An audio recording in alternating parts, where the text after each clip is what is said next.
ഉത്തരകാശിയിലേക്ക് പോകുമ്പോൾ അവിടെ നിന്ന് മേഘവിസ്ഫോടനം ഉണ്ടായ ശേഷമുള്ള അപകടത്തിന്റെ വലിയ ദൃശ്യങ്ങളൊക്കെ പുറത്തു വന്നിരുന്നു. ഉത്തരകാശിയിലെ ധരാലി ഗ്രാമത്തിൽ മേഘവിസ്ഫോടനത്തിൽ കാണാതായവർക്കായുള്ള തിരച്ചിൽ 4ാം ദിവസവും പുരോഗമിക്കുകയാണ്. 566 പേരെ ദുരിതബാധിത പ്രദേശത്ത് നിന്ന് ഒഴിപ്പിച്ചിരിക്കുന്നു. മന്ത്രിസഭാ യോഗം സ്ഥിതിഗതികൾ വിലയിരുത്തി. ഡൽഹി, UP, ഉത്തരാഖണ്ഡ്, ഹിമാചൽ പ്രദേശ് എന്നിവിടങ്ങളിലും കനത്ത മഴ തുടരുകയാണ്. PR അരവിന്ദ് വിവരങ്ങൾ നൽകും. അരവിന്ദ്, രക്ഷാപ്രവർത്തനം ഇനിയും തുടരേണ്ടതുണ്ട്, ഇനിയും നിരവധി ആളുകളെ കണ്ടെത്തേണ്ടതുണ്ട്. പക്ഷേ കനത്ത മഴയും തീവ്രമഴ മുന്നറിയിപ്പുമൊക്കെ രക്ഷാപ്രവർത്തനത്തിന് തടസ്സമായി നിൽക്കുന്നു എന്നാണ് മനസ്സിലാക്കുന്നത്. എങ്ങനെയൊക്കെ രക്ഷാപ്രവർത്തനം ഏകോപിപ്പിക്കുന്നു ഈ ഘട്ടത്തിൽ, അരവിന്ദ്?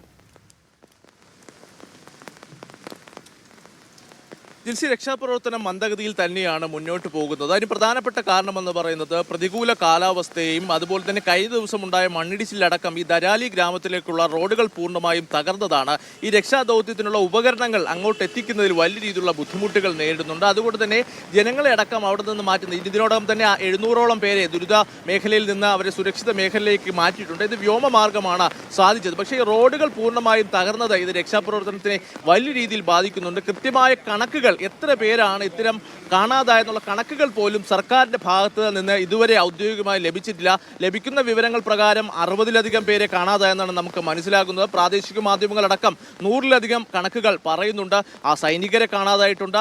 അതുപോലെ തന്നെ വിനോദസഞ്ചാര മേഖലകളാണ്. വിനോദസഞ്ചാരികൾ എത്രത്തോളം അവിടേക്ക് എത്തിയിട്ടുണ്ടെന്നെല്ലാം കൃത്യമായ കണക്കുകളൊന്നും ഇതുവരെ ലഭിച്ചിട്ടില്ല. 5ാം ദിവസത്തിലേക്ക് ഇപ്പോൾ കടക്കുകയാണ്. ഇപ്പോഴും തിരച്ചിൽ ആ മേഖലയിൽ തുടരുന്നുണ്ട്. NDRFന്റെയും SDRFന്റെയും ITBPയുടെ അടക്കം സംഘങ്ങൾ ഇവിടെ രക്ഷാപ്രവർത്തനത്തിന് നേതൃത്വം നൽകുന്നുണ്ട്. 5 മൃതദേഹങ്ങൾ അല്ലെങ്കിൽ 5 മരണമാണ് ഇതുവരെ ഔദ്യോഗികമായി സ്ഥിരീകരിച്ചത്. ബാക്കിയുള്ളവരെ കുറിച്ചുള്ള വിവരങ്ങളൊന്നും ഇതുവരെ ലഭിച്ചിട്ടില്ല എന്നതാണ് ഏറ്റവും ദുഃഖകരമായ കാര്യമെന്ന് പറയുന്നത്. എന്തായാലും രക്ഷാപ്രവർത്തനം ഊർജിതമാക്കി മുന്നോട്ട് പോകുമെന്ന് തന്നെ സർക്കാർ വ്യക്തമാക്കുന്നു. അതേസമയം കനത്ത മഴയാണെന്ന് ഉത്തരാഖണ്ഡിലും ഉത്തരേന്ത്യൻ സംസ്ഥാനങ്ങളിലടക്കം പ്രവചിച്ചിരിക്കുന്നത്.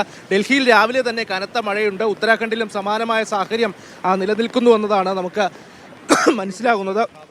അതുകൊണ്ട് തന്നെ കനത്ത മഴ തുടരുകയാണെങ്കിൽ രക്ഷാപ്രവർത്തനം ഇനിയും വൈകിയേക്കാമെന്നതാണ് നിലവിൽ നമുക്ക് ലഭിക്കുന്ന വിവരം. പക്ഷേ ഈ പ്രതികൂല കാലാവസ്ഥയെ മറികടന്നുകൊണ്ട് എത്രയും പെട്ടെന്ന് തന്നെ ഊർജിതമായ രക്ഷാപ്രവർത്തനത്തിന് തന്നെ സംഘങ്ങൾ അവിടെ ശ്രമങ്ങൾ തുടരുന്നുണ്ട്. പക്ഷേ വലിയ രീതിയിലുള്ള ബുദ്ധിമുട്ടുകൾ നേരിടുകയാണ്. കൂടുതൽ രക്ഷാദൗത്യ സംഘങ്ങൾ ഇവിടേക്ക് എത്തുമെന്നതാണ് ഇപ്പോൾ നമുക്ക് ലഭിക്കുന്ന വിവരം. പക്ഷേ ഇത്തരം മഴ തുടരുകയാണെങ്കിൽ അത് കൂടുതൽ കാലതാമസം ഉണ്ടാവും. കാരണം ഈ ധരാലി ഗ്രാമം പൂർണ്ണമായും ചെളി നിറഞ്ഞൊരു അവസ്ഥയിലാണ് ഉള്ളത്. ഇപ്പോൾ രക്ഷാപ്രവർത്തനം മന്ദഗതിയിലാണ് എന്നുള്ള വിവരങ്ങളാണ് ലഭിക്കുന്നത്. തീവ്രമഴ, ഒപ്പം തന്നെ തീവ്രമഴ പെയ്യുമെന്നുള്ള മുന്നറിയിപ്പൊക്കെ ഉള്ളത് കൊണ്ട് തന്നെ വലിയ രീതിയിൽ രക്ഷാപ്രവർത്തനം ഊർജിതമാക്കാൻ സാധിക്കുന്നില്ല എന്നുള്ളത് കൂടിയാണ്. ഇതുവരെ 5 പേരുടെ മരണം മാത്രമാണ് ഔദ്യോഗികമായി സ്ഥിരീകരിക്കാൻ കഴിഞ്ഞത്. നിരവധി പേർ മണ്ണിനടിയിൽ കുടുങ്ങിക്കിടക്കുന്നുണ്ട് എന്നുള്ള റിപ്പോർട്ടുകൾ കൂടിയാണ് ഉത്തരകാശിയിൽ നിന്ന് വരുന്നത്. PR അരവിന്ദാണ് വിവരങ്ങൾ നൽകിയത്.